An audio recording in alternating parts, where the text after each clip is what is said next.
In 2019, a team of geneticists did something no Loch Ness investigation had ever attempted at scale. They read the lake itself, molecule by molecule, extracting DNA from 250 water samples drawn from every depth across the full length of the loch. The headlines that followed said the monster had been ruled out. What the headlines did not tell you is what the same study actually found in the water. Subscribe and stay until the very end, because the real result is more interesting than the headline. Before the science, before the sightings, before the surgeon's photograph and the hoaxes and the sonar contacts and the genetic analysis, there is the lake itself, and the lake itself is the foundation on which everything that follows rests, because understanding what Loch Ness is as a physical environment is the necessary precondition for understanding why the question it has been generating for 90 years has not been straightforwardly answered by any of the investigation methods applied to it across those 9 decades. Loch Ness sits along the Great Glen Fault,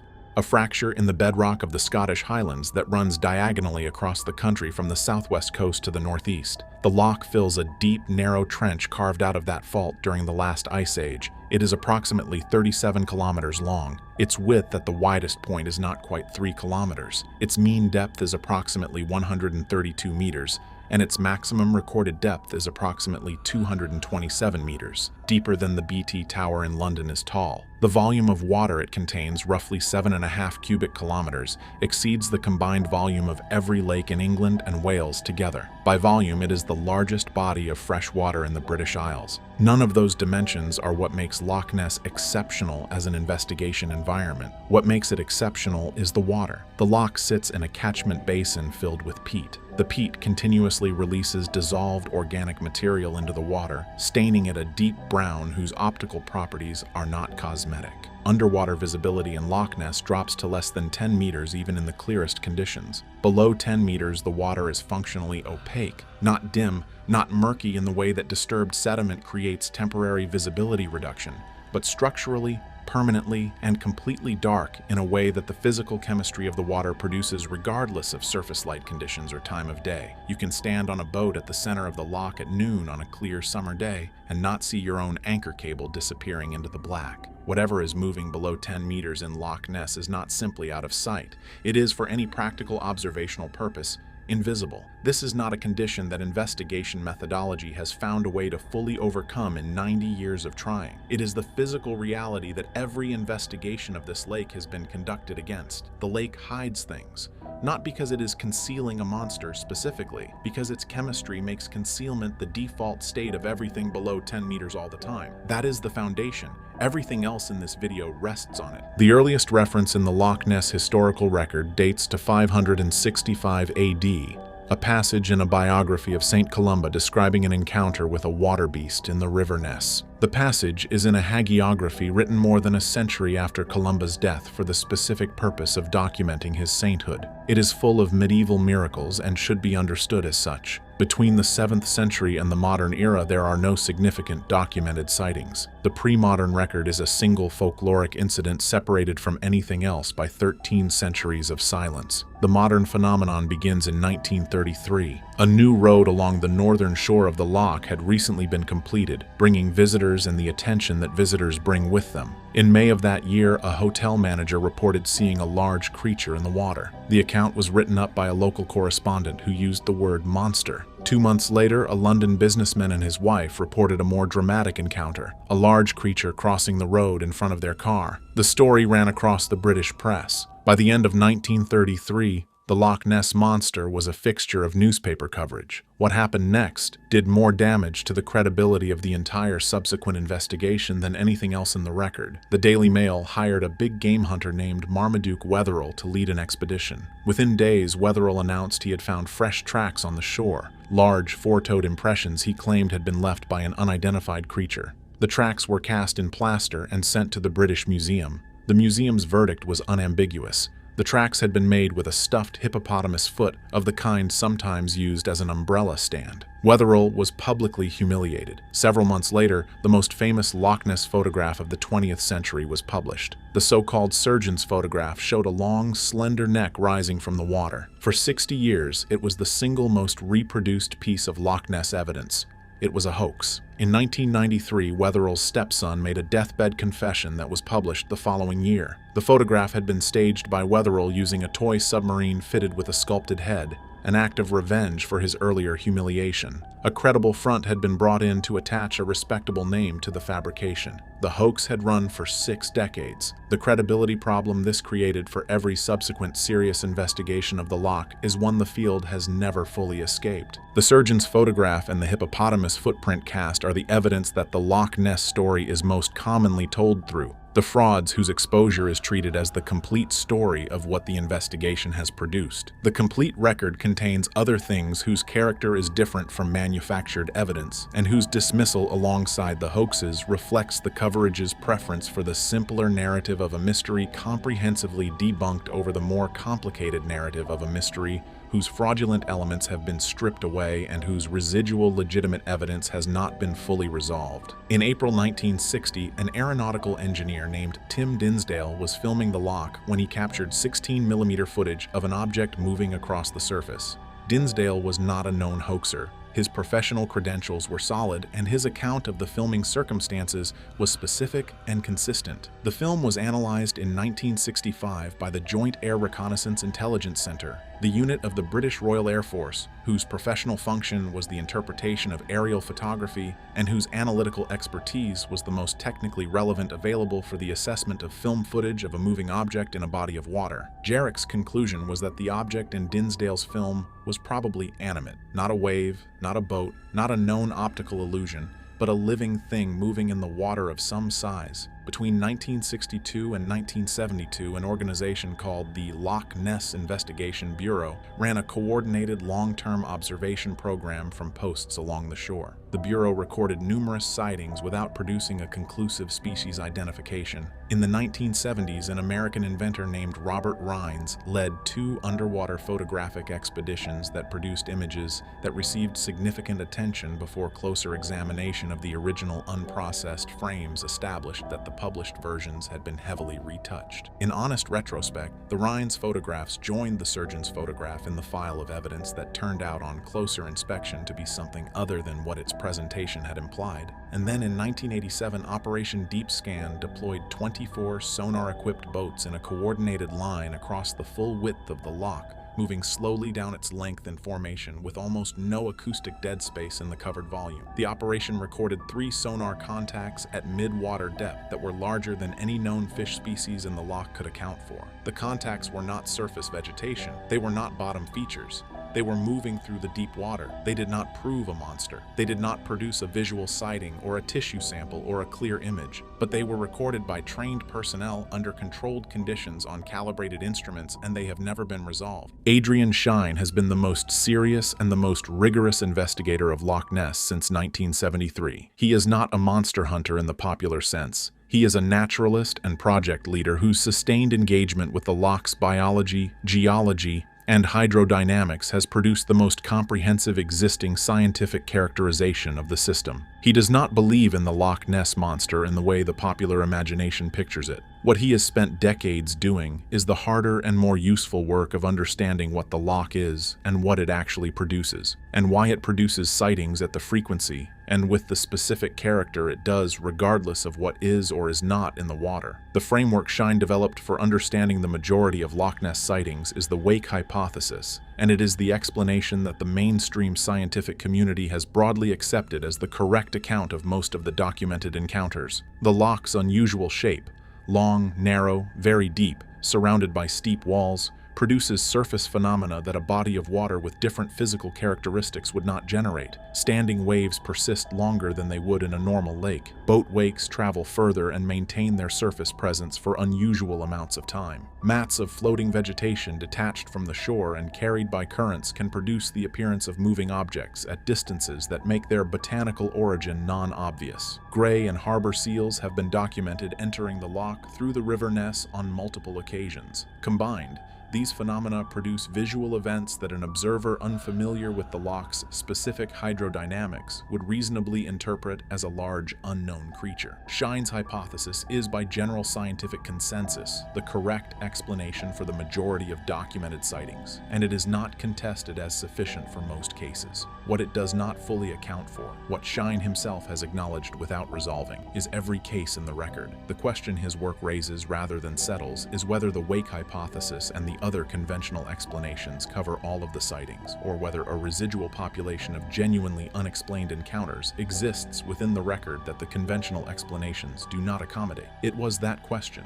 the residual percentage, that brought a geneticist from New Zealand to the loch in 2018 with a methodology that nobody had ever applied to this body of water at scale. And what that methodology produced is the part of the story whose headline coverage left the most significant finding unreported. Neil Gemmell of the University of Otago in New Zealand led a team to Loch Ness in 2018 with the intention of doing something no prior investigation had attempted at the scale the technique permitted. Environmental DNA analysis, eDNA, works on a straightforward biological principle. Every living organism continuously releases its genetic material into the water around it through shed skin cells, mucus, waste products, and decaying tissue. If a species is present in a body of water at biologically meaningful population sizes, it will be leaving a continuous trail of its own genome in the water column. The technique does not require seeing the animal, catching it, or making any direct observation of it at all. It requires only that the animal exist and have been shedding cells into the water within a reasonable time frame before the samples were collected. Gemmell's team drew 250 water samples from across the loch, from every depth at multiple locations along its full length, from north to south. The samples were sealed on site and shipped to laboratories on 3 continents. Approximately 500 million DNA sequences were extracted and compared against global reference databases covering every species that has ever been genetically sequenced. 3,000 species were identified in the water of Loch Ness. The list included the expected freshwater species: salmon, trout, Arctic char, pike, along with insects, plants, bacteria, and terrestrial DNA from surrounding wildlife. What the samples did not contain was any reptile DNA. None. No traces of any reptilian species at any depth at any sample location across the full coverage of the loch. The plesiosaur hypothesis was eliminated, not just by the absence of DNA, but by the underlying biology that had always made the hypothesis questionable. Plesiosaurs were marine reptiles that breathed air and whose surface requirements the sighting record does not consistently support, and whose extinction 66 million years ago predates the loch's own formation by tens of millions of years. The shark hypothesis was eliminated. The catfish hypothesis was eliminated. The giant sturgeon hypothesis, one of the most popular conventional candidates within the cryptozoological investigation community, was eliminated. These were the findings the headlines reported. What the same paper also reported in the same 500 million sequences was set aside by the coverage without explanation or emphasis: the eel signal. The environmental DNA study found European eel DNA across the entire loch, not in isolated samples, not in one section of the water column, across every sampled site, at every sample depth, in concentrations that genuinely surprised the investigation team, whose familiarity with the loch's prior biological characterization had not predicted the scale of what the eDNA analysis revealed. The loch is full of eels. That finding is in the published paper. It was present in the same result set that produced the plesiosaur elimination headline. It received a small fraction of the coverage that the elimination of the popular candidates received. The significance of the eel signal is not that it confirms the Loch Ness monster is a giant eel. Gemmell was careful in every post-publication interview to state that the technique cannot determine the size of the individual shedding the DNA. What the technique established is that the population of eels in Loch Ness is substantially larger than previous biological models had estimated. And what that establishes for the broader investigation question is something the coverage consistently understated. European eels normally grow to approximately 1 meter. They are capable as developmental outliers of growing to significantly greater lengths. Individuals of 3 to 4 meters have been documented in exceptional cases across the species range, and the specific environmental conditions of a very deep, very cold, food-rich freshwater system with low oxygen concentrations in the deep water create the conditions that some eel biology researchers have identified as potentially favorable to extended growth in individuals that fail to complete the normal migration to saltwater breeding grounds. Gemmell did not claim the monster is a giant eel. What he said publicly was more specific and more significant than that. He said that giant eels remain the only non-mythological hypothesis that the data could not rule out. The eDNA study found a population of eels large enough that the existence of unusually large individuals within that population cannot be excluded by the data. That is not a confirmation. It is something more uncomfortable, a finding that eliminates every popular candidate while leaving the one possibility that serious biology cannot completely dismiss. The plesiosaur is gone, the shark is gone, the sturgeon is gone. What remains in the data is a large eel population whose upper size range the most rigorous genetic investigation of the loch has been unable to establish, and whose potential upper extent the published record of the species' developmental biology places within the range of what a serious observer unfamiliar with the loch's specific eel population might plausibly mistake for something unknown. In August of 2023, the largest organized search of Loch Ness since the 1970s took place across the August bank holiday weekend. It was called The Quest, and it was organized by the Loch Ness Center in partnership with the volunteer research group Loch Ness Exploration. The search's methodology reflected the advances in investigation technology that the decades since Operation Deep Scan had produced. Hydrophones were deployed at depths and for durations that no prior acoustic monitoring of the loch had attempted. Infrared drones covered the surface continuously, scanning for thermal signatures that visible light surveillance would miss. Surface observers coordinated along the shore in numbers the loch had not seen since the Observation Bureau of the 1960s. The surface infrared coverage and the coordinated observer network produced no visual confirmation of any unidentified creature during the search period. The hydrophones produced something else. 4 acoustic signatures were recorded during the search that the post-search analysis could not match to any known source. Not boat noise. The acoustic signature of marine engines is well characterized, and the research team's analysis excluded it. Not fish vocalizations. The known species of the loch, whose acoustic profiles are documented in the relevant literature, did not account for what the hydrophones recorded. Not surface wave action. The physical acoustics of surface wave interference with the water column produce identifiable signatures that the research team's methodology distinguished from what the hydrophones captured. The post-search report characterized the 4 contacts in the careful language that scientific caution demands about evidence that is anomalous without being conclusive. Unexplained acoustic contacts whose source the analysis could not identify against the available reference material. 4 unexplained contacts in 2023. 3 unexplained sonar contacts from Operation Deep Scan in 1987. An eel DNA signal whose scale the previous biological models had not predicted. The Dinsdale film assessed as probably animate by the Royal Air Force's aerial intelligence analysts. 90 years of sightings that the wake hypothesis covers in bulk, but not in every case. None of this adds up to a confirmed monster. None of it adds up to an empty lake either. The current state of the Loch Ness investigation is perhaps most accurately conveyed through the specific positions of 3 individuals whose collective engagement with the question represents the most sustained, the most rigorous, and the most direct human attention the loch has received across its modern investigation history. Adrian Shine has spent more than 50 years studying the loch's biology, geology, and hydrodynamics. He developed the wake hypothesis that the scientific community accepts as the correct explanation for most sightings. He is not a believer in the popular monster in any form that the mainstream coverage has ever popularized. He is a scientist whose work has progressively narrowed the range of what the loch could plausibly contain without being detected, and whose honest accounting of that narrowed range still includes a residual population of unexplained contacts that his own methodology has not been able to account for within the conventional framework. Neil Gemmell came to the loch as a geneticist with no prior investment in any outcome, a scientist whose career had been built on the application of environmental DNA analysis to conservation biology, and whose engagement with the Loch Ness question was organized entirely around the question of what the technique could establish,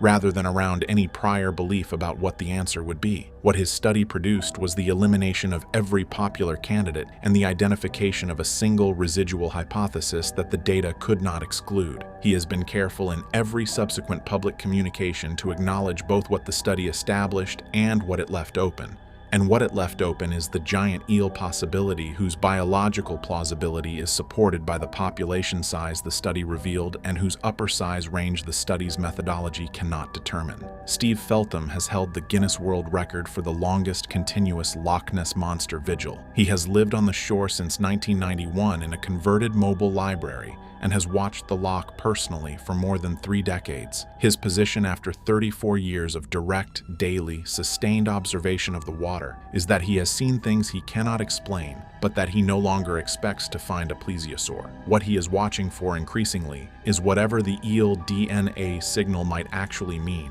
in terms of what is in the water, whose presence the genetic analysis detected at concentrations the biological models had not predicted. 3 serious people with 3 different disciplinary frameworks and 3 different relationships to the evidence. The same basic position on the current state of the question. Not confirmed, not empty, residually open. The headline that ran in every language after the 2019 environmental DNA study said the Loch Ness monster had been ruled out, technically accurate about the plesiosaur and every popular candidate the study tested. Also incomplete in a way the scientific paper itself was not. The paper eliminated the popular candidates.